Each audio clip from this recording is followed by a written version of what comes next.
दोस्तों, भारत अपनी खुद की बुलेट ट्रेन बना रहा है जो 250 किलोमीटर प्रति घंटे की रफ्तार से चलेगी। Indian railway continue train travel में रिवॉल्यूशन लाने के लिए कई तरह के रीडेवलपमेंट और ट्रांसफॉर्मेशन प्रोजेक्ट इंट्रोड्यूस करती आई है। इंडियन रेलवे एक बहुत बड़ा नेटवर्क है और वो कंटिन्यू डेवलप हो रहा है, जिसका एम कनेक्टिविटी एंड इंफ्रास्ट्रक्चर को बेहतर बनाना है, जो स्टेशनों को वर्ल्ड क्लास फैसिलिटीज के साथ कंफर्ट, कन्वीनियंस एंड सेफ्टी को भी इंश्योर करता है। इंडियन रेलवे ने रिसेंट ईयर्स में बहुत से इनिशिएटिव लिए हैं, जिसमें स्टेशंस को मॉडर्नाइज करना, वंदे भारत जैसी हाई स्पीड ट्रेन इंट्रोड्यूस करना। इसके अलावा इंडियन रेलवे ने डिजिटलाइजेशन में भी काफी प्रोग्रेस की है, जैसे कि ऑनलाइन टिकट बुक करना, लाइव ट्रेन ट्रैकिंग और डिजिटल पेमेंट ऑप्शंस, और साथ ही डेडिकेटेड फ्रेट कॉरिडोर को भी डेवलप किया जा रहा है। और अब इस लिस्ट में एक बहुत बड़ी अचीवमेंट जुड़ने जा रही है। भारत में ये पहली बार है कि भारत एक ऐसी ट्रेन का निर्माण करेगा जो अधिकतम 250 किलोमीटर प्रति घंटे की गति तक पहुंच सकती है। इस वीडियो को हम अलग अलग पॉइंट्स में डिवाइड करेंगे, जिसमें पहला पॉइंट है introduction. Make in India campaign के तहत मिनिस्ट्री ऑफ रेलवे ने चेन्नई में अपनी production unit integral coach factory ICF को 2 high speed standard gauge bullet train का निर्माण करने का आदेश दिया है, जो कि 250 किलोमीटर प्रति घंटे की स्पीड से चल पाने में कैपेबल हो। रेलवे बोर्ड ने 4 जून 2024 को ये निर्देश जारी किया था, जो फाइनेंशियल ईयर 2024-2025 के प्रोडक्शन प्रोग्राम का एक हिस्सा है। इन हाई स्पीड ट्रेन को स्टील बॉडी के साथ डिजाइन किया जाएगा। इसकी मैक्सिमम स्पीड 250 किलोमीटर प्रति घंटे और रनिंग स्पीड 220 किलोमीटर प्रति घंटे होगी, और इसका निर्माण एक स्टैंडर्ड गेज पर किया जाएगा। इन दोनों ट्रेनों के 1.08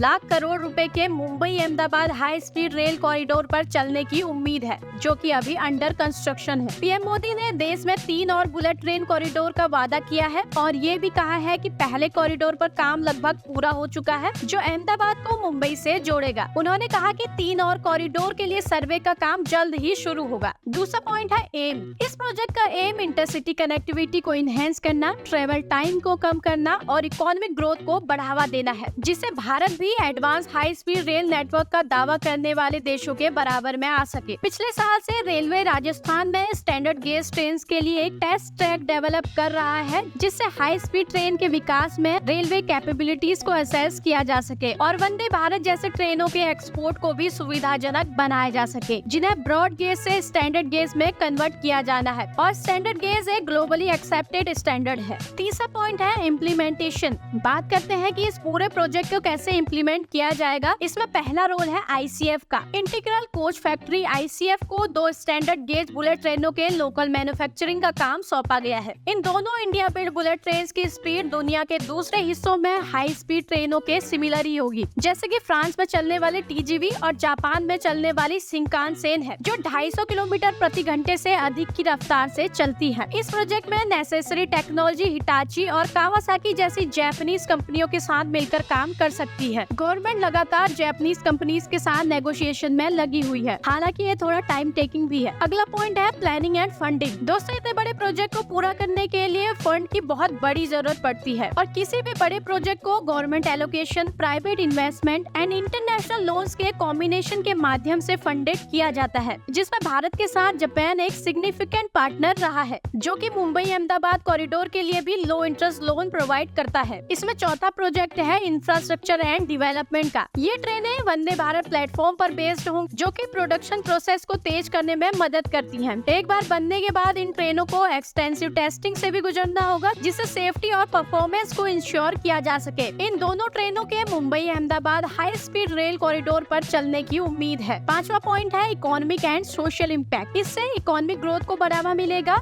इससे जॉब क्रिएट होंगी, क्योंकि इसके कंस्ट्रक्शन, मैन्युफैक्चरिंग एंड ऑपरेशंस में काफी वर्कफोर्स चाहिए होगी। इन ट्रेनों के लोकल प्रोडक्शन से इंडियन मैन्युफैक्चरिंग सेक्टर को भी बढ़ावा मिलेगा। बहुत सी मेजर सिटीज के बीच ट्रेवल टाइम को काफी कम किया जाएगा। बेटर कनेक्टिविटी से बिजनेस और टूरिज्म को भी मदद मिलेगी, जिससे रीजनल डेवलपमेंट को बढ़ावा मिलेगा। बुलेट ट्रेन रोड और एयर ट्रेवल के कंपैरिजन में मोर एनर्जी एफिशिएंट है, जिससे कार्बन इमिशन कम होता है, और कार्बन इमिशन कम होने की वजह से पोल्यूशन काफी हद तक कम हो जाता है। ये project high speed rail corridor के सस्टेनेबल अर्बन डेवलपमेंट को भी बढ़ावा देती है। छठा पॉइंट है चैलेंजेस एंड डिलेज। हालांकि इतने बड़े प्रोजेक्ट को पूरा करने के लिए बहुत से चैलेंजेस और डिलेज का सामना भी इसको करना पड़ सकता है। इन ट्रेन के निर्माण में सबसे बड़ा चैलेंज है कॉस्ट एस्केलेशन, यानी लागत में वृद्धि का, जिसके लिए बहुत बड़े बजट की जरूरत पड़ेगी। इनिशियल एंड रिवाइज एस्टीमेट को देखें तो 2018 में 10 कोच वाली बुलेट ट्रेन को बनाने की लागत 389 करोड़ रुपए आंकी गई थी। मटेरियल और टेक्नोलॉजी में देरी और बढ़ी हुई लागत के कारण 2024 में यह एस्टीमेट बढ़कर 460 करोड़ पर ट्रेन हो गया है। दूसरा चैलेंज है लैंड एक्विजिशन और दूसरी मुश्किलें। ट्रैक और स्टेशनों के लिए लैंड मिलने में भी देरी हो रही है, जिसके कारण प्रोजेक्ट भी डिले होता जा रहा है। कॉस्ट एंड अदर डिटेल्स पर भी जापानीज सप्लायर के साथ चल रही बातचीत भी काफी टाइम टेकिंग है। तीसरा बड़ा चैलेंज है technological and logistical challenge. Technology और ट्रेनिंग भी एक बड़ा चैलेंज हो सकता है, क्योंकि प्रोजेक्ट की सक्सेस के लिए इंडियन इंजीनियर्स एंड टेक्नीशियन का एटिकेट ट्रेनिंग जरूरी है। और इसके लिए रेलवे ट्रैक भी एक बहुत बड़ा चैलेंज साबित हो सकता है, क्योंकि इंडिया में स्टैंडर्ड गेज ट्रैक अभी बहुत कम है और जाहिर सी बात है कि एकदम से इन ट्रैक्स को चेंज नहीं किया जा सकता। Made in India bullet trains Bharat के ट्रांसपोर्टेशन इंफ्रास्ट्रक्चर के लिए एक महत्वपूर्ण और बड़ा कदम है। एक बार ऑपरेशनल होने के बाद ये ट्रेन्स न केवल ट्रेवल में रिवॉल्यूशन लाएंगी, बल्कि economic growth and sustainable development को भी बढ़ावा देंगी। और बहुत हद तक ये भी माना जा रहा है कि इन्हें मैन्युफैक्चरिंग और इनके सफल ट्रायल रन के बाद बाहर के देशों में एक्सपोर्ट किया जा सकता है। तब तक के लिए इतना ही। वीडियो पसंद आया हो तो इसे लाइक करें और साथ ही चैनल को सब्सक्राइब करें।